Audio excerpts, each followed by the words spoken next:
Out of all the many Western military vehicles sent to Ukraine, the United States' M2 Bradley fighting vehicles, or BFVs, have proven to be some of the most versatile and effective in frontline firefights. They've saved countless lives, dealt some serious damage to the Kremlin's forces, and they just left a path of destruction in their wake after striking point blank on a squad of Russian troops hiding out in tree lines. The incident occurred in the small village of Vorone, which may not appear to be of any strategic significance at first glance. It's a tiny place, consisting of little more than a single stretch of road, with a few buildings dotted about and farmland all around. However, Vorone is of particular importance at this stage of the war, as it's situated in the Dnipropetrovsk region of Ukraine, beyond the borders of the Donetsk region, which Russia controls around 70% of. Originally, when the war began, Russia's President Vladimir Putin outlined 4 regions of Ukraine he intended to attack and capture: Donetsk, Luhansk, Zaporizhia and Kherson. He made no mention of other areas like Dnipropetrovsk at the time. Now, however, the plan appears to have changed, or Putin's true plan has been revealed, as Russia is marching beyond the borders of Donetsk and into Dnipropetrovsk. There are also Russian assaults on other regions like Sumy and Kherson, and Putin recently went on record to say that all of Ukraine, in his view, belongs to Russia. At the St. Petersburg International Economic Forum in late June, he announced, "I have said many times that I consider the Russian and Ukrainian peoples to be one people. In this sense, all of Ukraine is ours. We have an old rule: wherever a Russian soldier sets foot is ours." Clearly, the Kremlin appears intent on capturing as much of Ukraine as possible, perhaps even the entire country.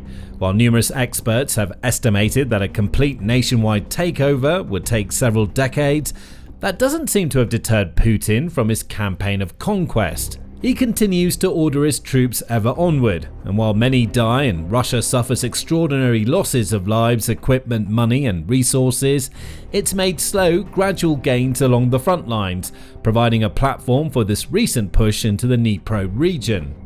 Which leads back to Vorone, one of the first small Dnipro settlements that Russian forces have attempted to capture. Indeed, the Russian 5th Tank Brigade recently announced that it had taken over the area entirely. But it appears they underestimated the might and resilience of Ukraine's 225th Separate Assault Regiment, which had been charged with defending the region. The 225th had been one of Ukraine's most reliable regiments since the war began. It initially formed in Kharkiv, where it took place in the intense Battle of Kharkiv in the early months of the war, helping to prevent Russian invaders from taking the city. It also took part in the Battle of Bakhmut, believed to be one of the bloodiest battles in Europe since World War II. The unit also fought in Avdiivka and Chasiv Yar, as well as taking part in the 2024 Kursk offensive, capturing Russian settlements and villages before retreating into Ukraine as the Kremlin's forces gradually pushed back. Even in Russia, state TV channels have spoken of the elite 225th Regiment, reporting that it's equipped with some of the best Western equipment, and there have been numerous frontline reports of this regiment successfully capturing Russian commanders and catching the enemy off guard. It's no surprise then to hear another big success story involving this exceptionally effective unit. Not long after the Russians claimed to have captured the little village of Vorone, the 225th proved them utterly, embarrassingly wrong. A video was released, revealing the full extent of the Ukrainian counterattack in the area. In the clip, there's a pair of Ukraine's Bradley fighting vehicles, which were first supplied by the US back in 2023 and have been seen on the battlefields of Ukraine ever since. The Bradleys make their way around obstacles with ease, thanks to their exceptional maneuverability, and roll along the main road that runs through Vorone into areas with trees and foliage on both sides. There, numerous Russian soldiers were hiding and most likely hoping that the Bradleys would fail to spot them. Without any air support, armour or artillery assistance, they knew they were no match for the armoured infantry vehicles heading their way. But Ukraine's forces knew exactly where the Russians were hiding, and a firefight broke out. In the video, the Bradleys are seen opening fire on the tree line using their M242 Bushmaster 25mm auto cannons, famed for their exceptional effective range of around 6,600 feet or 2,000 meters and ability to fire up to 200 rounds per minute. The Russians seemingly try to strike back as there's a small explosion, perhaps from a drone or RPG, that strikes the ground near one of the Bradleys at one stage. Fortunately, this dealt zero damage to the Bradley itself, and it appears that the Kremlin's troops had no other way of battling back against the 33-ton, 10-person vehicles. There are no further details about how much damage the Bradleys did or how many casualties they left in their wake, but it's highly unlikely that many troops lived to tell the tale after facing the fearsome firepower of a BFV at almost point-blank range. And one thing is for sure, the Russians can no longer say they have captured or taken control of Vorone. Ukraine's Bradleys are in the area, ready to roll on through at a moment's notice and wipe them out. It's only a short video, but a lot can be learned from it, some good, some bad. On the negative side, the video is definitive proof that the Russians are indeed advancing into the Dnipro region, which is not what Ukraine wants to hear. Up to this point, Kyiv has been mainly able to focus its defensive efforts on the frontline regions of Kherson, Donetsk, Luhansk and Zaporizhia, while also fending off smaller attacks in places like Sumy and Kharkiv. Now, it has a whole new region to defend, and the General Staff of Ukraine's Armed Forces admitted as much on August 26, when it made a Facebook post informing followers around the world about Russia's latest advances and Ukraine's efforts to push them back. Regarding the operational situation on the border of Donetsk and Dnipropetrovsk regions, the Ukrainian Defense Forces have stopped the advance of the Russian invaders and continued to control the village of Zaporizhzhia, despite all the efforts of the enemy who is trying to capture this settlement. Active hostilities are also ongoing in the area of the village of Novogeorgievka, where our soldiers are inflicting significant losses on the enemy, destroying dozens of occupiers every day. Information about the occupation of both of these settlements by the Russians is not true. The post came shortly after the open source intelligence Deep State monitoring group had reported that two small settlements near the borders between the Dnipro, Donetsk and Zaporizhzhia regions had been taken by Russia. It was the first time that battlefield monitors had ever reported Russia taking control of Dnipro territory, despite multiple attempted incursions in the past. Ukraine has, up to now, successfully managed to fend off Russia's attacks here, but the region is coming under increasing pressure. It suffers aerial and artillery attacks on a daily basis, and the Kremlin has confirmed it will continue to target the region. Moscow spokesperson Dmitry Peskov told Russia's state media back in June that this was all part of the country's plan to establish what they call a buffer or security zone within Ukraine, allegedly to protect Russia's interests and prevent any repeats of counterattacks like the Ukrainian Kursk offensive from last year. As such, in the weeks and months to come, barring any sudden or drastic changes in the state of play, expect to hear continued reports of Russia attempting to advance into Dnipro. It's likely that many of these attempts will fail, as Ukraine has consistently proven they can put up strong resistance along the front using its intelligence, tactics and extensive arsenal of armoured vehicles, artillery, air defence systems and other armaments to defend its land. Russia will, inevitably, continue to see its soldiers wounded and killed, with losses mounting up with every passing day. But with time and persistence, following on with the brute force approach it's used throughout the war, it may eventually make a breakthrough. It could capture small settlements like Vorone near the region's borders, before potentially moving onwards towards larger towns and cities. If its forces are ultimately able to capture key logistics hubs, it could fortify its positions, build its buffer zone, and push further onward. This would all likely take a lot of time, but it's not impossible in the long run. That's the bad news. The good news for Ukraine from the recent incident in Vorone is that it once more proves that Russia appears to be running low on both armour and anti-tank weaponry. Apart from a single drone or rocket-propelled grenade that was seen in the clip exploding several feet from one of the Bradleys, the Russian troops in Vorone seemingly had no viable way of even dealing damage to the BFVs, let alone destroying them.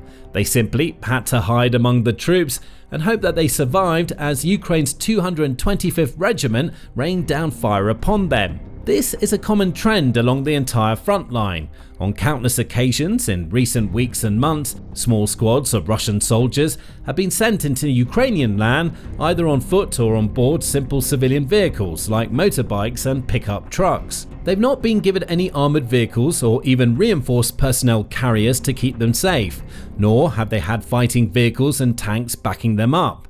Many are also armed with only rudimentary rifles and other weapons, rather than the likes of anti-tank rocket launchers, which they would need to have any chance of survival when coming up against vehicles like BFVs or the various tanks at Ukraine's disposal, like American M1 Abrams and German Leopard 2s.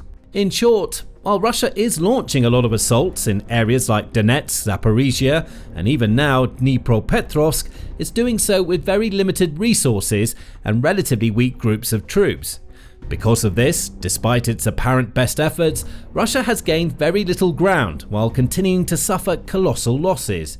Not for the first time in this war, its tactics have been proven to be deeply flawed and its commanders incompetent. They've attempted to push too far, in too many places, too quickly, overextending and paying the price for it. And ultimately, the responsibility for this goes right to the top, to Putin himself. The Kremlin leader clearly wanted to demonstrate strength in recent weeks, building up to his August 15th summit with US President Donald Trump, which took place in Alaska. He wanted to rapidly take as much Ukrainian territory as possible, no matter the cost, in order to strengthen his position at the negotiating table and project a sense that Russia was in the ascendancy, on the way to some sort of crushing victory. At first, Putin probably thought his plan had proven successful, as Russia did manage to make some breakthroughs in certain areas.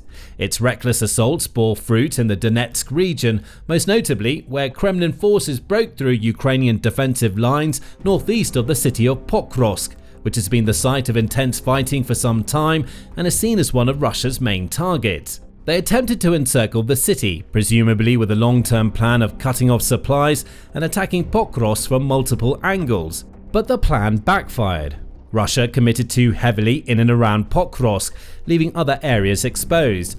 And even those soldiers that broke through near Pokrovsk soon found themselves cut off and lacking the necessary supplies, weapons, armor, and support they needed to mount additional offensives. Ukraine's forces seized the opportunity, launching counterattacks of their own in the Pokrovsk sector and other key locations.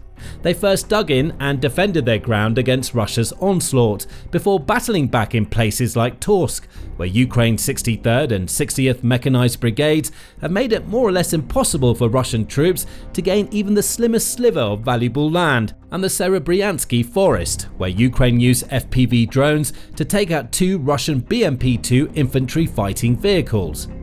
Ukraine also deployed a tank in this area to launch close-range fire on Russian troops hiding out among ruined buildings. This all ties into Ukraine's current strategy, which focuses on stabilizing the most important frontline zones, stopping Russia's advances, and then launching counters as and when the right moments present themselves. This tactic was summed up succinctly by American open-source intelligence analyst Andrew Perpetua, who wrote that Kyiv is currently attempting to stabilize the front, retake certain positions, reinforce others, and widen the grey zone in others. Perpetua also criticized the Kremlin's approach in recent weeks, suggesting that Russia way overextended. That's certainly true, and Vorone is just the latest example of that.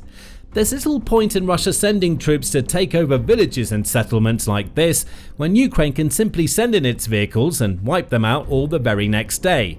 And with multiple Bradleys guarding prime frontline locations like this, Russia's forces are going to find it incredibly difficult to make any major breakthroughs of note. Ukraine has received over 300 BFVs in total. Of course, not all of them are still operational. According to open-source intelligence analyst groups like Oryx, Kyiv has lost just over 100 of them, with 95 said to have been destroyed and another 13 captured by the Russians.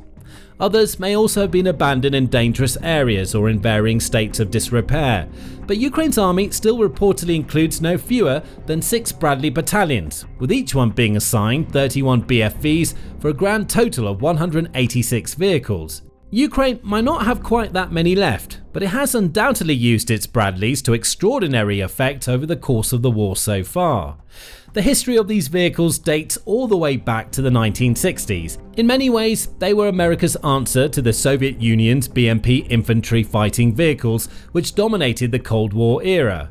Like BMPs, Bradleys were designed to essentially provide tank-like firepower and personnel carrier mobility in a single vehicle, ushering in a whole new age of warfare in the process. Numerous Bradley variants have been introduced over time, with the original design receiving various upgrades and improvements, keeping these vehicles relevant and aligned with modern military standards. Ukraine received the M2A2 variant, introduced in 1988. While it's not the latest and greatest version of the Bradley, it's still a very versatile, reliable and powerful vehicle, boasting a 600 horsepower engine for a top speed of 35 miles per hour, and exceptional maneuverability, even on tough terrain. It also comes with the aforementioned Bushmaster auto cannon, which can easily suppress large groups of troops and tear through infantry in an instant, plus BGM-71 TOW anti-tank missiles, which give BFVs more than a fighting chance against any armoured vehicles or even tanks it might come up against. Plus, with their aluminum steel composite armour and other protective measures, BFVs are tough nuts to crack. They can withstand rifle fire and even the likes of RPGs and other anti-armour weapons, which is one of the reasons why so many of them are still standing and still dealing damage years after they arrived in Kyiv. Bradleys have also proven hugely popular with Ukrainian soldiers. Many credit these vehicles with saving their lives and helping them win difficult firefights or defend contested areas. Ukraine has also found innovative ways to work with the Bradleys, using them not just for defensive maneuvers, but almost like light tanks, scouting out areas or leading the charge against Russian defensive positions, just like they did in Vorone. Thanks to this, recent years have seen countless instances of Ukraine using Bradleys to great effect. In late 2023, for example, a Bradley was captured on camera taking out a group of Russian armoured vehicles, and there have been many other reports of BFVs taking out scores of enemy troops. Even the Russians have been forced to concede that the Bradley is one of the best vehicles Ukraine has at its disposal. They captured their first Bradley back in November 2023 and have since spent time studying it closely, finding that, in many areas, the BFV is superior to the Kremlin's own BMP-3 fighting vehicles. The Russian report stated that the Bradley surpasses the BMP-3 in terms of projectile and bullet resistance, before going on to note, in terms of mine protection, it exceeds the BMP-3 due to 2 aluminum and steel sheets installed on the hull bottom, an internally mounted anti-mine polymer mat and shock-absorbing troop seats. The report went on to note that the BMP-3 struggled in many respects to deal damage to the BFV's armour, while also highlighting the Bradley's superior firepower and concluding with the impression that the Bradley surpasses the BMP-3 in operational and technical characteristics, due to the ability to access the combat compartment from the troop compartment, better repairability of the power unit, generator, combat compartment and cannon barrel, reduced duration of technical maintenance for key components and assemblies due to easier access, reduced time and labour intensity for replacing key components and assemblies. The Russian researchers even said that Russia's military designers should take inspiration from the Bradley and try to incorporate elements of its design into future Russian vehicles, which shows just how highly they begrudgingly regard it. Meanwhile, Ukraine continues to extract enormous value from its Bradley fleet and has even been looking into ways to increase these vehicles' survivability in recent times, adding on the likes of steel cages and rubber armour reinforcements to absorb drone impacts and extend each vehicle's lifespan. In short, Russia is going to have to deal with Ukrainian Bradleys for the foreseeable future, and as shown in Vorone, it has very few ways of fighting them. Now, you can learn more about how Ukraine is improving its Bradleys in our recent video, looking at the amazing new armour upgrades that have recently started rolling out. Or take a look at our detailed breakdown of how Ukrainian forces countered Russian advances in Donetsk to recapture lost land. And finally, be sure to subscribe to our channel too, so you can stay informed and up to date on all the latest news and developments from the front lines.